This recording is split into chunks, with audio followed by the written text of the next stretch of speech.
안녕하세요. 기독교의 모든 것 손재익 목사입니다. 오늘은 조금 재미난 주제를 함께 다루려고 합니다. 최근 나온 책이죠. 우리 가수 박진영 씨가 쓴 무엇을 위해 살죠? 라는 책입니다. 가수 박진영 씨 다 아시죠? 예. 박진영 씨 모르시는 분 아마 없을 겁니다. 이 책을 여러분과 함께 다루려고 하는데요. 이 채널 기독교의 모든 것은 앞으로 여러 가지 주제를 다 다룰 겁니다. 기독교에 관한 모든 주제를 다 다룰 텐데요. 기독교의 가장 기본적인 내용들 다룰 거고, 또 기독교의 구원에 대해서 다룰 거고, 또 간혹 이렇게 책 소개를 하기도 할 거고요. 또 기독교와 관련해서 이슈들 있지 않습니까? 이슈들을 다루게 될 텐데요. 오늘 하게 될 내용은 이 세 가지가 다 어우러져 있는 내용이 아닌가 싶습니다. 첫째는 뭐 책이니까 당연히 소개이기도 하고요. 이 책은 단순한 책이 아니라 대한민국에 사시는 분이라면 누구나 다 아시는 아주 유명한 가수시죠. 저도 좋아하는 분인데요. 이 박진영 씨가 쓴 책이니까 단순한 책 소개라고 하기보다는 이슈라고도 할 수 있겠고요. 읽어보신 분들도 있으시고 안 읽어보셨어도 대충 들으셨을 텐데 이 책 내용의 상당수는 기독교 구원에 관한 내용이 있습니다. 기독교 복음이 무엇인지, 어떻게 자신이 구원받게 되었는지, 또 그래서 이 책을 읽는 독자로 하여금 여러분들도 기독교 신앙에 관심을 가지십시오, 여러분들도 구원받으십시오, 이런 내용들이 많이 담겨 있기 때문에 기독교 신앙의 기본적인 내용이라고도 할 수가 있겠죠. 그래서 오늘 내용은 책 소개이기도 하고 이슈이기도 하고, 또 기독교 신앙, 특별히 구원에 관한 문제를 함께 또 살펴보는 내용이라고도 할 수가 있겠습니다. 제가 이 책을 다루게 된 이유는 앞서도 말씀드린 것처럼 박진영 씨가 자신의 회심에 대해서, 자신의 거듭남과 회심에 대해서 다룬 책이기 때문입니다. 저는 개인적으로 구원론에 관심이 많이 있는데요. 그래서 이미 이 구원론과 관련된 책을 쓴 적이 있죠. 두 가지 책인데요. 하나는 칭의입니다. 칭의. 나는 하나님 앞에서 의로울 수 있을까? 라는 책이고요. 이것은 성화, 임의와 아직의 은혜라는 책이죠. 이 칭의와 성화는 기독교 구원에 있어서 아주 중요한 두 가지 핵심인데요. 이뿐만 아니라 이제 제가 이 다음으로 책을 하나 더 내기 위해서 이미 2020년 1월에 그 원고를 보내놓았습니다. 거듭남이라는 주제인데요. 이제 코로나 때문에 출판이 좀 연기되고 있는 중에 있습니다만 아마 조만간에 나올 것으로 아는데, 거듭남입니다. 그래서 거듭남, 칭의, 성화, 이 세 가지는 기독교 구원에 있어서 가장 핵심적인 세 가지라고 할 수 있는데요. 마침 우리 박진영 씨가 거듭남에 대해서 이 책을 통해서 자신이 이야기를 하고 있기 때문에 제가 이 영상을 통해서 이 주제를 함께 다루려고 합니다. 한국 교회 안에는 이 거듭남과 회심에 대해서 좀 강조가 적은 게 사실입니다. 그런데 박진영 씨는 이 책에서 그 부분을 많이 강조를 하고 있고요. 또 한국 교회는 우리가 뭐 여러 간증들을 많이 듣긴 하지만 정작 이 거듭남에 대해서 잘 듣기가 어려운 것이 사실입니다. 그런데 한국 교회에서 잘 다루지도 않는 내용을 박진영 씨가 다루고 있어서 흥미롭게 읽었고, 또 그냥 넘어가기는 좀 아쉬운 면이 있어서 이 영상을 통해서 여러분들과 함께 하려고 합니다.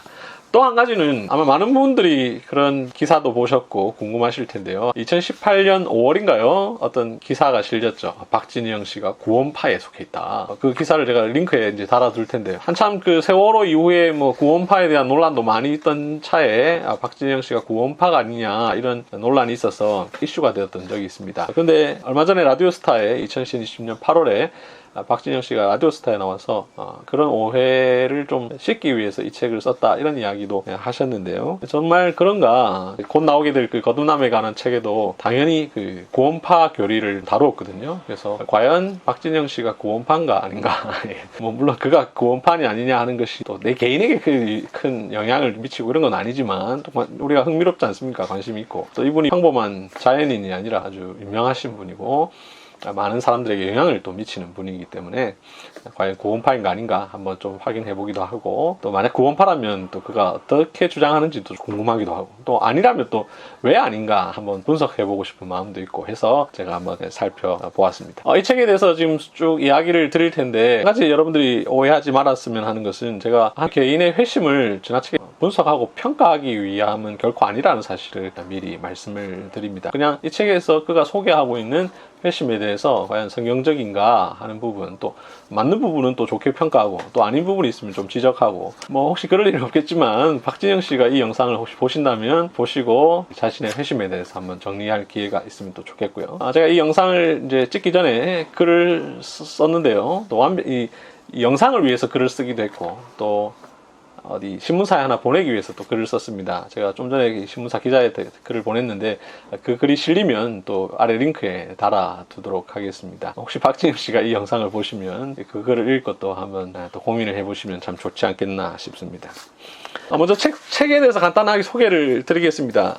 이 책은 2018년 8월 15일에 1쇄가 나왔어요. 2018년 8월 15일에 1쇄가 나왔고 은행나무라는 출판사에서 나왔습니다. 소설을 많이 내는 출판사인데요. 그죠? 7년의 밤이라는 아주 유명한 소설도 이 은행나무에서 나왔고, 뭐 어떻게 이 박진영 씨 소설을 많이 내는 이 출판사에서 이 책을 냈네요. 총 311페이지 정도의 분량이고요. 지금 제가 이 영상을 찍고 있는 날이 9월 14일 월요일인데요. 한 달 정도 됐죠. 생각보다 많이 팔리지는 않았습니다. 물론 뭐 제 책에 비하면 엄청 많이 팔렸지만 박진영이라고 하는 그 유명세에 비하면 생각보다 많이 팔리지는 않은 것 같아요. 교보문고의 순위를 보니까, 인터넷을 보니까 국내 주간 베스트 75위네요. 예, 한 달 정도 됐는데, 뭐, 이 정도 유명하신 분이면 한 5위 안에 들어야 될 것 같은데, 75위입니다. 아마도 이 책이 그냥 책이 아니라 신앙과 관련된 이야기를 다뤘다라는 것을 본인이 이미 밝혔고, 또 제목도 그렇고 해서 아마 그러지 않을까 싶습니다. 실제로 인터넷 서점에 제가 들어가서 그 평가를 쭉 보니까 대부분의 평가는 극단적으로 나뉘었어요. 하나는 뭐 박진영 씨를 좋아하시는 분들이 그냥 박진영에 대해서 막 칭찬을 한 것이고, 하나는 기독교 얘기 싫다. 또 이제 요즘 코로나 때문에 워낙 기독교가 비판을 받고 있는 시기 아닙니까? 그러니까 싫다. 왜 이런 내용이냐. 괜히 샀다. 뭐 이런 내용들도 있는데요. 별로 중요하지 않은 것 같습니다. 이 책은 본인이 밝힌 것처럼 상당 부분이 신앙에 관한 이야기를 다루고 있습니다. 총 311쪽인데요. 21개의 챕터로 되어 있습니다. 근데 123쪽, 즉 9장까지는 자기의 그냥 인생, 자기가 어떻게 살아왔다, 뭐 어릴 때 이야기, 대학교 때 이야기, 또 데뷔한 이야기, 그리고 이혼한 이야기까지 쭉 다루고 있고, 11장부터 마지막 21장까지 124쪽부터 311쪽까지는 자신이 기독교 신앙을 갖게 된 과정과 그것을 통해서 또 복음을 좀 독자들에게 소개하는 이런 내용이 대부분입니다. 박진영의 개인사를 궁금해서 읽으시는 분들 중에는 좀 책에 대해서 실망하실 수도 있겠지만, 이 책의 제목과 목차만 보더라도 박진영 씨는 이미 무엇을 말할지를 밝혔기 때문에 굳이 그렇게 실망하실 필요는 없겠습니다. 박진영 씨는 이 책 앞부분에서 이렇게 이야기합니다. 10쪽인데요. 나는 성경 안에서 답을 찾은 후 더 이상 왜 사느냐라는 질문에 머뭇거리지 않고 대답할 수 있게 되었다. 그 대답은 내 인생의 닻이 되었고 내 열정의 근원이 되었다. 이 책이 허무하고 쓸쓸하고 외롭고 불안하고 두렵고 우울한 누군가에게, 그리고 무엇보다도 삶을 포기하려고 하는 누군가에게 살아야 할 명확한 이유를 줄 수 있길 간절히 바란다. 이런 내용을 가지고 이 책을 시작을 합니다. 그럼에도 불구하고 이 박진영의 개인사가 또 궁금하신 분들 읽어보시면 참 재미가 있을 것인데, 좀 이제 아쉬운 부분은 은근히 자기 자랑을 많이 해요. 물론 자랑할 만한 분이죠. 뭐 대단한 분이니까 은근히 자랑을 해요. 막 자기 겸손한 척하면서 자랑해요. 뭐 예를 들면 뭐 어릴 때 자기가 뭐 말도 제대로 못했는데 어느 날 갑자기 글을 읽게 되었다. 갑자기 읽게 되었다. 그래서 책에 빠져 살았다. 뭐 이런 얘기하고, 미국 가서 올반을 했는데 그건 거의 드문 일이다. 2학년에서 4학년을 올반했다. 고등학교 때 공부 별로 안 했다. 뭐 이런 얘기 쭉 하다가 갑자기 전교 24등이었다. 뭐 이렇게 해요. 국영수 모의고사를 쳤는데 전국 1등도 했다. 뭐 이런 얘기하고, 자기가 연세대학교 나왔다고 막 자랑하고요. 대학교 1학년 때 물리시험 쳤는데 교수님이 너 물리학과로 전공을 바꾸는 게 어때? 이런 얘기를 했다. 뭐 이런 얘기하면서 또 이제 뭐 사실 그 다음 시험에 망쳤다. 뭐 이렇게 하면서 자꾸 은근히 자기 자랑을 얘기하셔요. 이제 뭐 그냥 뭐 자랑할 만한 분이긴 하지만 책 전체와는 좀 안 맞는 것 같습니다. 왜냐하면 자신의 회심 이야기를 나중에 이제 할 건데, 뒷부분에 가면 회심 이야기를 하려면 이제 최대한 이런 자기 자랑은 조금 최소화하는 게 좋은데, 뭐 이미 자랑 안 하셔도 아주 유명하신 분이니까 뭐 우리 다 알잖아요. 대단한 분이다라는 것. 그런 것을 이제 굳이 일부러 안 넣어도 괜찮지 않았을까 하는 생각이 들고요. 한 가지 저는 이제 박진영 씨가 데뷔했을 때나 이런 걸 뭐 아주 생생하게는 아니라도 좀 기억하는데요. 제 기억으로는 이 날 떠나지 마로 데뷔를 하긴 했지만 그 전에 이미 TV에 나왔던 것으로 기억하는데, 어떤 예능 프로였던 것으로 제가 기억해요. 그때 연세대학교 한 3학년생이라고 이렇게 자막 뜨면서 이제 여러 학생들이 막 나와 있고 무슨 토론하는 프로였어요. 아주 재미있는 MC분인데, 그분이 교통 관련해서 무슨 MC 하시는 분인데, 한때 막 나오시다가 요즘엔 안 나오시는데, 그분이 사회를 보시고 학생들이 막 있고, 이제 그 중에 박진영 씨가 나왔을 때, 그때 처음 제가 이분을 TV에서 본 것으로 기억하는데, 그 이야기는 없는데, 뭐, 맞는지를 모르겠습니다. 여담으로 말씀을 드리겠습니다. 본격적으로 이 책에 대해서 다루도록 하겠습니다. 이 책을 이제 안 읽어보신 분들 중에 궁금하신 분이 있을 거예요. 정말 박진영 씨가 구원파냐라는 것이죠. 앞서도 말씀드린 것처럼 2018년 5월에 박진영이 구원파다라는 언론 기사가 나서 조금 떠들썩했는데요. 정답부터 말씀드리면, 제가 이 책을 읽어본 결과 박진영은 구원파는 확실히 아닌 것으로 보입니다. 예. 왜냐하면요, 구원파 교리는 크게 4가지로 요약을 할 수 있는데, 첫째는 거듭나기 위해서는 거듭남의 원리만 깨달으면 된다. 이게 이제 구원파의 교리입니다. 두 번째는 거듭난 사람은 자신이 거듭난 날짜를 정확하게 알아야 된다라는 것이고요. 세 번째는 거듭난 사람은 거듭났기 때문에 죄를 안 짓는다. 설령 우리가 생각할 때 죄를 지은 어떤 행위를 했어도 그건 죄가 아니다. 왜냐하면 그 사람은 거듭난 사람이기 때문이다. 이렇게 말하는 게 이 구원파 교리고요. 네 번째는 이렇게 믿으니까 뭐라고 가르치냐면, 거듭난 사람은 회개할 필요가 없다. 만약 어떤 사람이 눈물을 막 흘리면서 회개 기도를 하고 있으면 그 사람은 아직 거듭나지 않았다. 이렇게 하는 것이 이 구원파의 교리입니다. 구원파의 교리가 뭐 여러 가지 얘기했지만, 거듭남과 관련해서 갖고 있는 중요한 교리 4가지는 이것입니다. 이게 이제 거듭남 교리에 대한 구원파의 입장인데요. 박진영 씨 책에 보면 이 4가지가 다 안 나옵니다. 첫 번째가 확실히 아니라는 것을 알 수 있는데, 이 책에 보면 자기가 복음을 머리로 이해했던 기간이 있었다라고 이야기를 해요. 근데 그것이 마음으로 받아들여지지 않았다라고 이야기하거든요. 머리로는 이해했는데 마음으로는 받아들이지 않았다. 그 기간이 굉장히 길었다고 얘기합니다. 그러면서 내가 머리로는 이해했지만 마음으로 받아들이지 않은 그 기간은 사실 아직 믿은 게 아니다. 아직 거듭난 게 아니다. 이렇게 이야기를 합니다. 물론 표현은 좀 이상해요. 거듭나지 않은 그리스도인이었다. 이렇게 표현을 하거든요. 이 말은 사실 틀린 말이죠. 거듭나지 않은 그리스도인은 그리스도인이 아니죠. 그죠? 근데 이제 그런 표현을 써요. 아마 그냥 표현상 그렇게 쓴 것 같은데, 어쨌든 자신이 복음을 깨달았지만 믿어지지 않았던 기간이 있었다라고 이야기하기 때문에 구원파가 아니라는 것이 분명해 보이고요. 두 번째로는 책에 보면 자신이 언제쯤 거듭났는지를 이야기를 하긴 합니다. 2017년 4월 어느 날 자신이 이 복음을 믿게 되었다 이야기를 하는데요. 근데 그것을 뭐 강조하지 않습니다. 뭐 날짜는 정확하게 며칠 이렇게 이야기하지도 않고요. 그냥 4월 어느 날이라고만 얘기를 하고 있기 때문에 구원파가 아닌 것으로 보입니다. 세 번째는 박진영은 자신이 구원받은 이후의 삶에 대해서 249쪽 이하에서 JYP Ways라는 챕터로 다루고 있습니다. 보여드리면요. 예, 이 JYP Ways에서 뒷부분 쭉 나오는데요.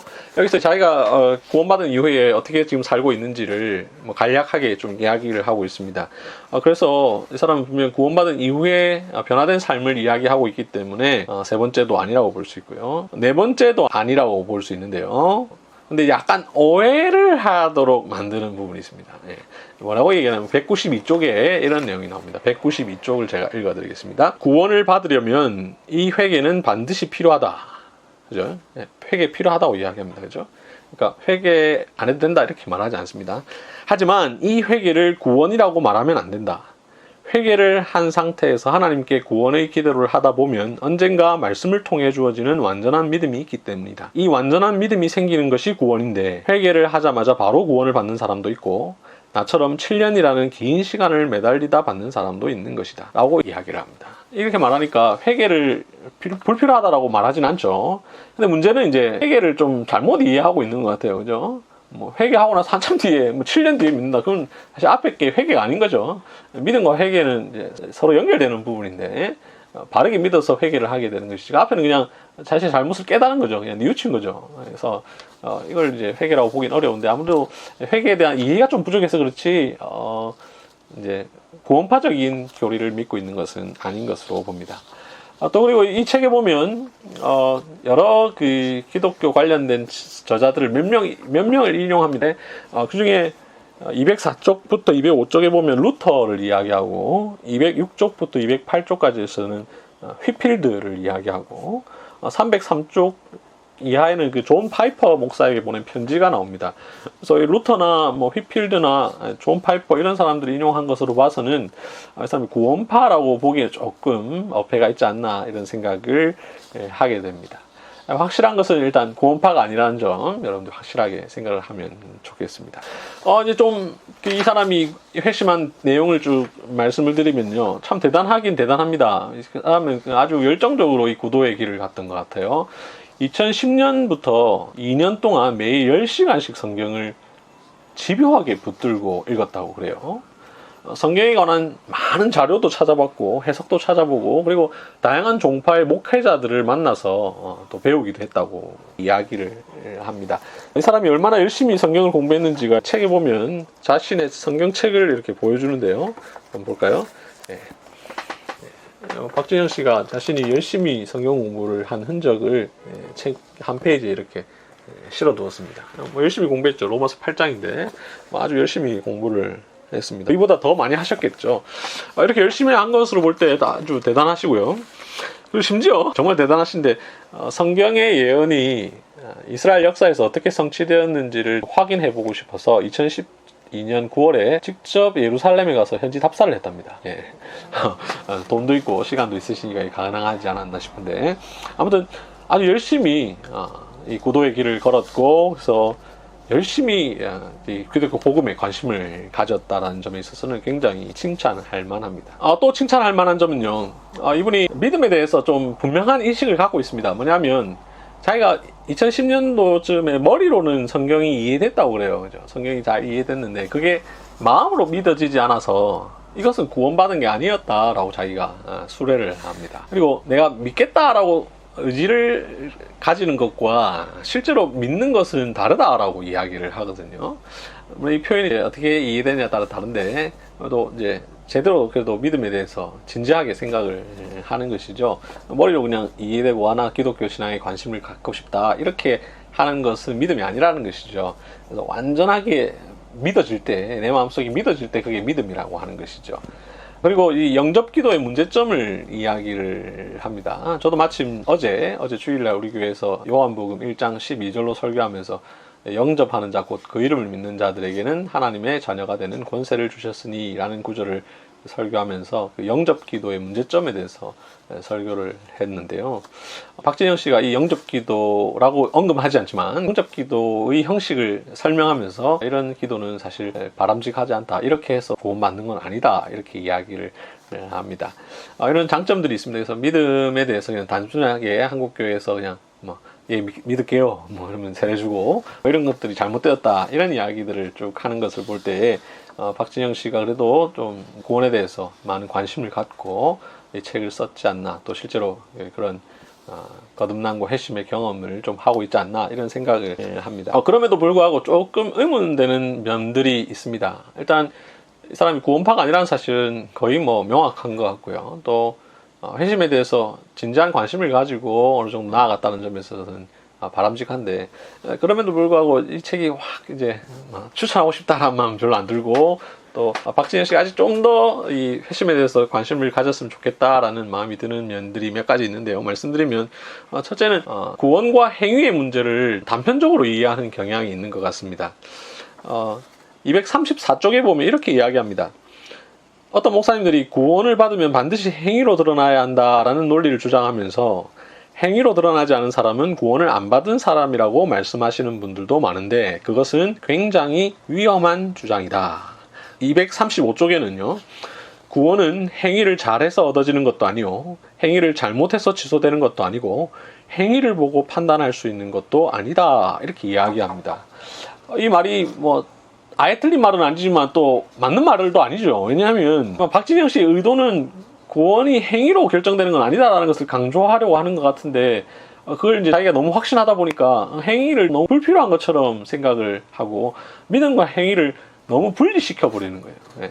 왜 믿음과 행위는 구분되지만 분리시킬 수는 없거든요. 믿음은 반드시 행위로 나타날 수밖에 없는 건데 이 부분을 조금 명확하게 이해 못하고 있고 잘못 이야기함으로써 행위가 불필요하다라고 말하는 논리로 오류로 빠지기도 하고, 그럼 결국 이제 구원파적인 접근이 갈 수 있는 위험을 약간 갖고 있는데요.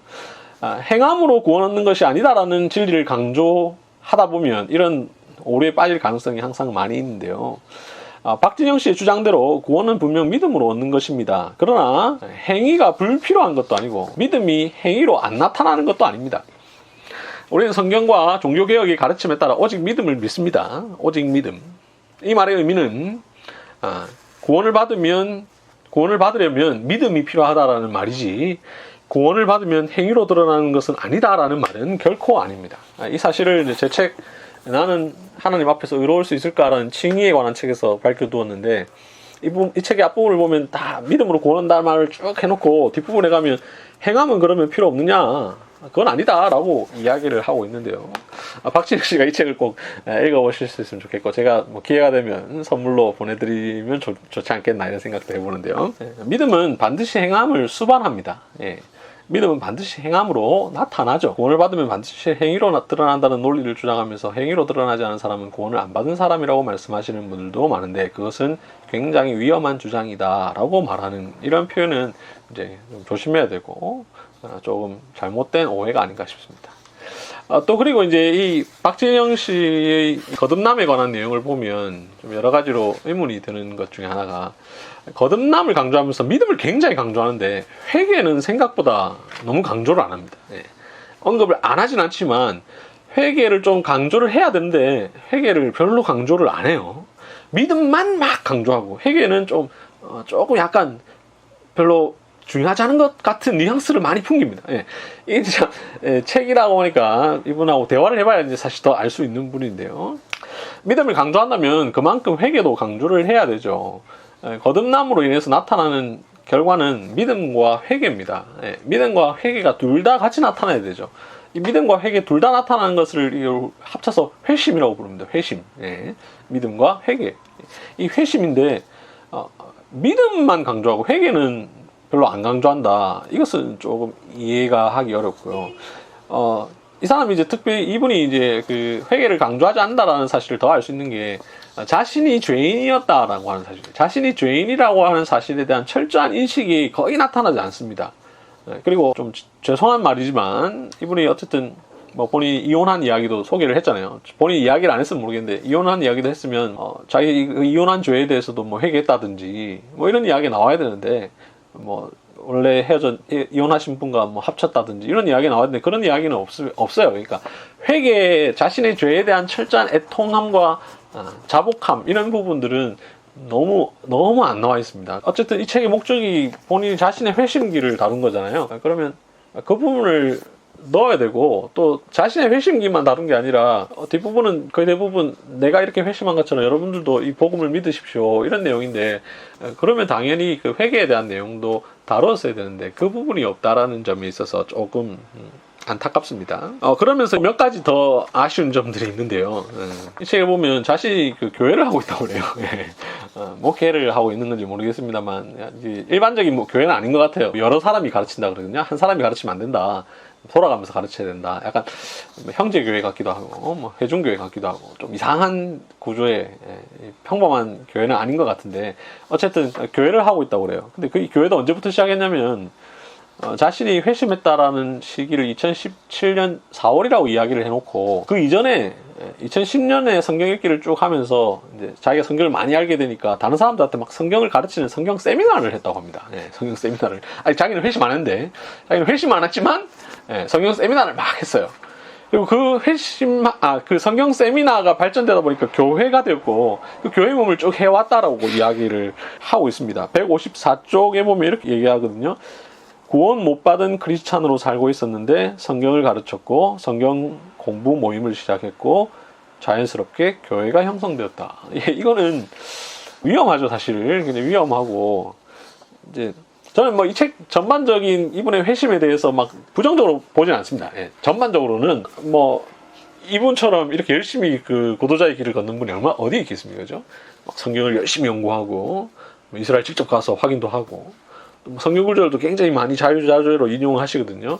많이 관심을 갖고 구도자의 길을 걸었지만 이제 이런 부분 좀 아쉬운 거죠. 아쉽기도 하고 또 이런 부분 때문에 책의 다른 내용들을 깎아먹는 부분이 좀 있지 않나 이런 생각이 듭니다. 그리고 좀 지엽적인 이야기입니다만 이분이 자기 잘 모르면서도 막 그 확신에 차서 잘못된 지식을 전하는 부분이 많이 있습니다. 예를 들어 209쪽에 보면 교회나 성당에서 주는 세례는 원래 침례여야만 한다, 뭐 이렇게 이야기를 해요. 그러니까 침례 아닌 세례는 잘못됐다는 주장인데, 이건 침례교회의 주장인데 보편교회의 주장이 아닌데 마치 자기가 이렇게 알고 있는 게 맞는 것처럼 확신하면서 이야기를 하는데, 이 부분은 좀 문제가 되겠죠. 이게 이제 본인이 구원파라는 오해를 줄 가능성이 있는데, 구원파가 보통 보면 대한예수교 침례회라는 이름을 쓰잖아요. 그죠? 구원파라는 오해를 줄 가능성, 물론 뭐 침례교회들은 주장하니까 뭐 아닐 수도 있지만, 그런 조금 약간 의심을 한번 하게 되고요. 요한복음 3장 5절에 물과 성령으로 나지 아니하면 이라는 구절을 자기가 해석하면서 이 물은 하나님의 말씀을 의미한다, 이렇게 단정지어서 이야기를 하는데, 제가 쓴 책, 곧 나올 책에 보면 이 부분을 다루고 있습니다만, 그런 주장을 하는 사람도 있습니다. 예. 물은 하나님의 말씀을 의미한다고 말하는 사람도 있습니다. 그러나 이거는 아주 소수 주장입니다. 소수. 예. 그 제임스 보이스 같은 사람이 이 주장을 하고, 거의 대부분은 이렇게 주장하지 않습니다. 이 물은 씻음을 의미한다라고 보는 것이 대부분 그리스도인들의 주장입니다. 칼빈도 그렇고, J.C. 라일도 그렇고, 스테판 차르녹도 그렇고, 헤르만 바빙크도 그렇고, 다 이 물과 성령으로 나지 아니하면의 물은 씻음이라고 보는 것이 일반적인 입장인데, 소수의 입장인 하나님의 말씀이라는 입장을 마치 전체의 입장인 것처럼 딱 써놓아서 자신의 짧은 성경 지식을 이렇게 드러내기도 합니다. 그리고 15장에 보면 참교회를 구별하는 방법을 이야기합니다. 이것도 이제 회심한 지 얼마 안 된, 2017년에 회심했으면 지금 2020년 9월인데 회심한 지 3년밖에 안 됐잖아요. 3년밖에 안 된 분이 이런 이야기를 하는 건 이제 좀 조심하셔야 되는데, 참교회를 분별하는 법을 이야기를 합니다. 그러면서 참교회를 분별하는 법을 거듭남을 강조하는 교회, 자기 교회가 속한 교회는 이 거듭남을 강조하는데, 이런 거듭남이 일어나고 거듭난 역사가 일어나는 교회가 참교회다, 이렇게 이야기를 합니다. 참교회를 분별하는 방법은 뭐 여러 가지가 있습니다. 한두 개가 아니고 엄청나게 많은데, 이거 하나 가지고 뭐 참교회를 구별할 수 있다라고 이야기하는 것은 썩 바람직하지 않은데, 자기 교회가 참교회고 또 이런 것만 하는 교회가 참교회다라는 것을 이야기하고 싶어서 그런지 모르겠지만, 이런 내용이 좀 위험하고요. 또 뭐 자신이 하나 하고 있는 교회도 제가 볼 때 이 자기 교회에 대해서 정확하게 이야기를 하지 않았고, 마지막에 자기 교회 오실 분들 오시라고 이야기하는 뭐 내용도 나옵니다만, 이 교회는 여러 명이 함께 성경을 가르치는 교회라고 설명을 하고 있는 것 봐서는 평범한 교회는 아닌 것 같습니다. 근데 참교회를 분별하는 방법을 이야기하는 것은 조금 조심해야 될 부분이 아닌가, 이런 생각을 합니다. 이제 마지막으로 마치도록 할 텐데요. 이 책만 가지고 사실 박진영 씨의 회심을 다 이야기하는 것은 뭐 조심스럽죠, 그죠? 한 사람의 회심을 그렇게 마음대로 재단할 수는 없는 노릇이고요. 근데 이제 어쨌든 본인이 이 책을 통해서 이야기를 하려고 했기 때문에 이 책만 가지고 평가를 해보면 아직은 조금 다듬어질 필요가 있다고 생각됩니다. 예, 회심에 대해서 완벽한 건 아니고, 이제 3년 됐다고 자신이 이제 얘기한 게 3년인데 좀 더 다듬어질 필요가 있고, 다른 사람을 막 가르치는 일을 하신다는데 아직은 그런 일을 하시기에는 좀 적합하지 않지 않나. 선무당이 사람 잡는다고 본인도 그 책에 이야기하고 있는데요. 소경이 소경을 인도하면 굉장히 위험하다는 이야기를 본인이 해놓고도 이제 그런 일을 하고 계시고, 또 교회를 형성해서 아마 뭐 가르치는 일을 하시고, 뭐 성경 세미나도 옛날부터 해왔다니까 그렇게 하고 계신 것 같은데, 이것은 조금 위험하다라는 생각이 들고, 그래서 이분이 이제 아직은 다른 사람을 가르치는 위치에 있기보다는 좀 더 제대로 된 가르침을 받으면서 거듭남의 과정, 회심의 과정이 좀 더 분명하게 일어나고, 그래서 성경 지식을 좀 더 쌓은 뒤에 좀 이런 이야기를 하면 더 좋지 않겠나라는 생각이 들고요. 그럼에도 불구하고 또 유명한 연예인으로서 자신의 신앙 이야기를 책으로 밝히는 것이 쉽지 않았을 텐데, 이렇게 하신 것은 굉장히 대단하시다는 생각이 들고요. 그런 면에 있어서 우리 박진영 씨가 계속해서 이 구도자의 길을 잘 걸어갈 수 있기를 제가 응원하는 바입니다. 감사합니다.